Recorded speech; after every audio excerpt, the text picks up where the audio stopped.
Subjugation of other races by those of us of European origin is our nation's original sin.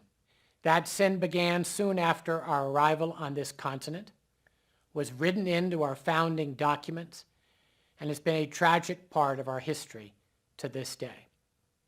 Recognition of that history and its many monstrous cruelties is essential to moving our nation forward and to healing so many wounds. If we wish to live in harmony and equality with people of other races, we should not maintain paternalistic statues that depict Native Americans and African Americans in subordinate roles. The statue of my great-grandfather, Theodore Roosevelt, in front of New York's Museum of Natural History, does so, and it is good that it is being taken down. Even more clearly, we should certainly not maintain monuments that memorialize individuals who fought to keep in slavery the same people with whom we now say we wish to live in harmony and equality. When some argue that we should not erase our past and that such statues can be invitations to examine and civilly discuss complex issues, that is disingenuous. That is what books and classrooms are for, not monuments. Monuments are designed to honor people and to keep those honorees and what they stood for alive in our collective memory. The fact that over a century and a half after the Civil War was fought, our nation is still littered with monuments to soldiers who fought to maintain slavery says a great deal about the work our country has refused to do. As was intended when they were built, these memorials represent a clear insult to Black Americans, a form of racial taunting, as does any remaining use of the flag under which these soldiers fought. It is also disingenuous to say that the protesters demanding removal of these statues should now step back and allow for civil dialogue about these issues. We, who could have fostered such dialogue, have failed to do so for generations. We are now being called out on that failure, as we should be. As president of St. John's College in Santa Fe, New Mexico, which also has a campus in Annapolis, Maryland, I acknowledge that we have work to do on these issues that we have long neglected. We are all of us in this country, bound together by the tragedy of racial subjugation and continuing violence and multiple other affronts to Black Americans and other people of color. Those of us with power and influence who say we wish to do better are diminished by our stalled, failed, and woefully insufficient attempts to actually do so. Those with power and influence who will not even acknowledge these wrongs are an embarrassment to the nation. If we wish to allow for historical nuance, and I do, to continue to recognize Washington and Jefferson and Theodore Roosevelt for their very real accomplishments, while also allowing that they, like so many of us, were complicit in our nation's original and ongoing sin, we must start by admitting that we have failed to acknowledge the depth of that sin and immediately remove all memorials and statues honoring those who fought a civil war or otherwise worked to perpetuate that sin. And then we should get on with the desperately needed work of uprooting systemic racism wherever it is found. Shalom, Kahala Yahweh, Ba'Shem Yahushai, Ba'Shem Ruach. Double honors my teachers, the apostles and elders of Great Millstone. Peace and mercy to the elect, who are the house of David reborn again in this generation. And Shalom to the 130 Yasharallah, who today are known as the Negroes, Latinos, and Native Americans, who before losing our true heritage, we were known as, and still are, the true Hebrew Israelites of the Holy Bible. In today's lesson, we're going to talk about today's removal of the statue known as the equestrian statue of Theodore Roosevelt, which is in Manhattan, New York, and was erected on October 27th, 1939. All right, it's been up there for close to 80 years, if not more. Right? This statue, as you heard the great grandson of Teddy Roosevelt himself say, is an affront, right, to the Negroes, Latinos, and Native Americans, right, the children of Israel. But the thing is that this isn't enough to take this down, right, because the damage has been done. And you see, right now what's happening, it's biblical prophecy literally playing out in front of your eyes, right? Let's go and read a scripture that talks about this moment. This is Job 20:10. His children shall seek to please the poor, and his hands shall restore their goods. Right? This scripture here is talking about the wicked, right? The so-called Caucasians, or as the Bible refers to them, the Edomites, right? The nation of Edom, right? That is the true biblical name of the so-called Caucasian race. Now, the nation of Edom, as you can see here, represented by Teddy Roosevelt, is made up primarily of two groups of people that we would call today the Israelis, or the so-called Jews, right, whose true biblical name would be the Amalekites of the nation of Edom, and also who you would call the Idumean, or the Caucasians today, but whose biblical name would be the Edomites, also known as Idumeans. Right? Idumean is the Greek term for the nation of Edom. Okay. Now, that being said, this statue, one of the reasons they're taking it down is because its esoteric meaning has been revealed to the world. You see, these devils, they like to place hidden symbols around the world, right in front of your face. And though there is an exoteric meaning, right, there is also an esoteric, right? You see, there's a meaning for the rest of the world on the outside that does not have the understanding, right, what they see, versus what the elites, the people who run the society, the people who commission these works, right? And this technique of hiding messages and true meanings of objects is actually revealed by these occultists, right? There's this man, Manny P. Hall, in his book, The Secret Teachings of All Ages.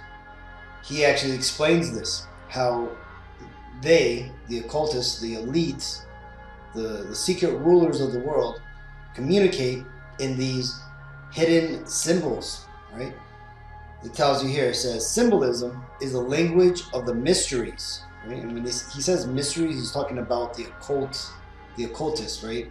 Satanism, Freemasonry, witches, warlocks, basically people who have been initiated into the elites' governing circles. It says, symbolism is the language of the mysteries. By symbols, men have ever sought to communicate to each other those thoughts which transcend the limitation of language. In a single figure, a symbol may both reveal and conceal.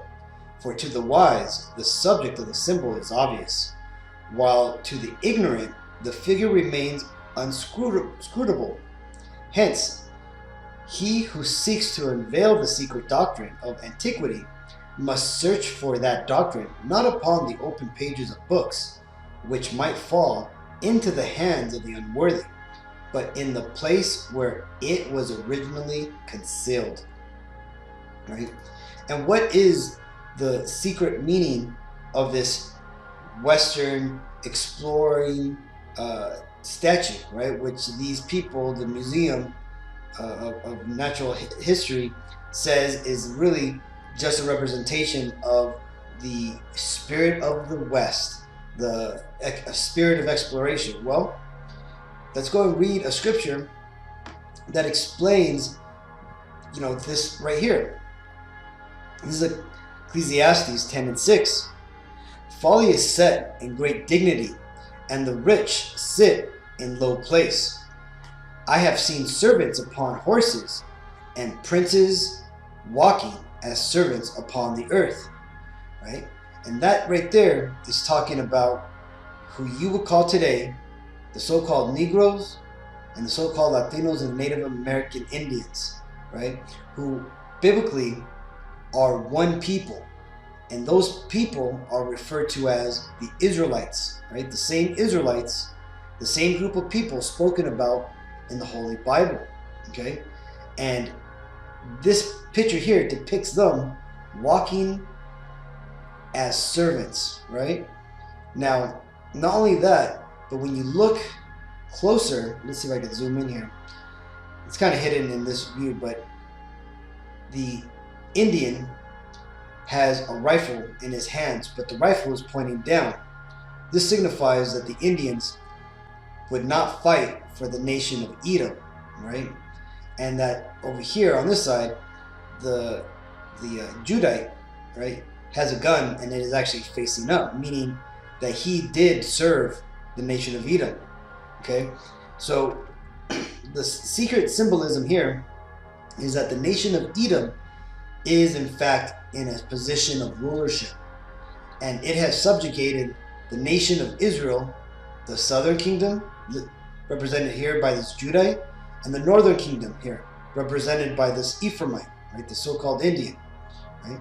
And that the Judite has fallen into the service of Edom, but that the northern kingdom, the Indians, the Ephraimites, have not joined in serving the nation of Edom.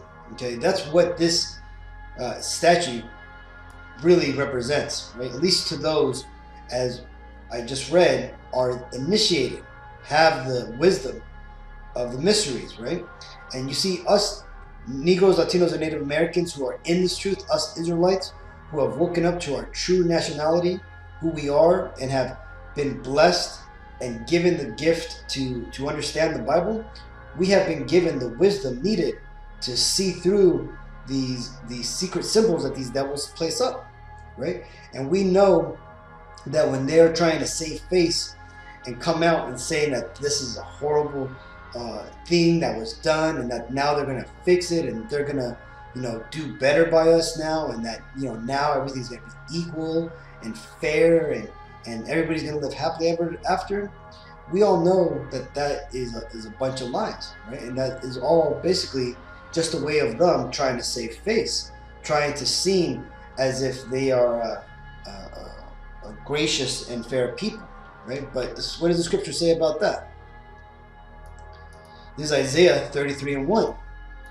Woe to thee that spoilest, and thou was not spoiled, and dealest treacherously, and they dealt not treacherously with thee. When thou shalt cease to spoil, thou shalt be spoiled, and when thou shalt make an end to deal treacherously, they shall deal treacherously with thee. You see, the nation of Edom has dealt very treacherously with the nation of Israel, us Negroes, Latinos, and Native Americans, along with the other nations of the world, right? This is the reason why the nation of Edom is in a rulership position right now over the entire world, okay? And as you could see, the Lord has put it on the spirit of this generation of the Edomites, and even a few generations ago, to stop dealing treacherously with the other nations, including us Israelites, right? This is where you see a lot of these social justice warriors coming out trying to stand up for Black Lives Matter and Chicano rights and all this type of stuff, right? The video I played at the very beginning, the great grandson of Teddy Roosevelt coming out condemning the statue that depicts his great grandfather as a conqueror, right? In past, that would be seen as a great honor, right? But now it is seen as a shameful thing. And again, that itself fulfills another prophecy written here. This is Habakkuk 2:16. Thou art filled with shame for glory.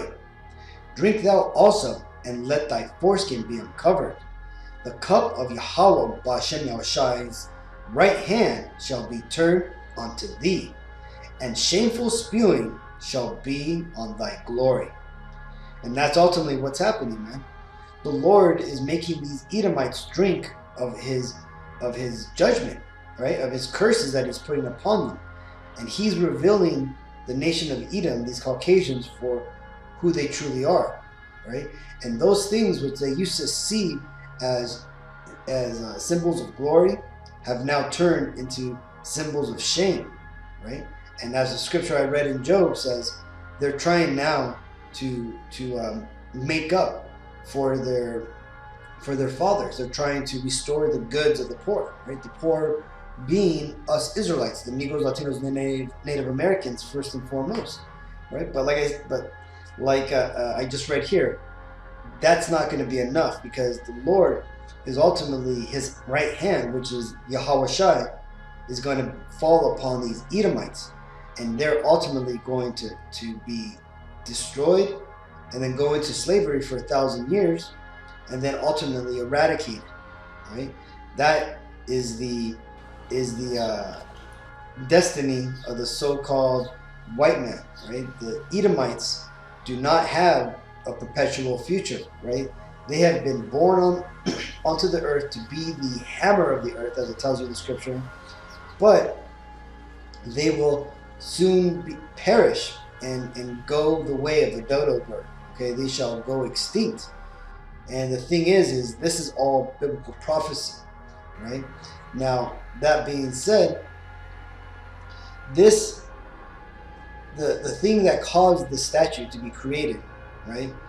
Even though it was perpetrated by these Edomites, right? It was their doing that ultimately did this to us, right?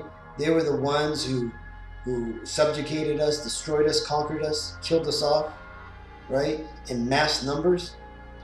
It was ultimately the will of the Lord that had them do it, right?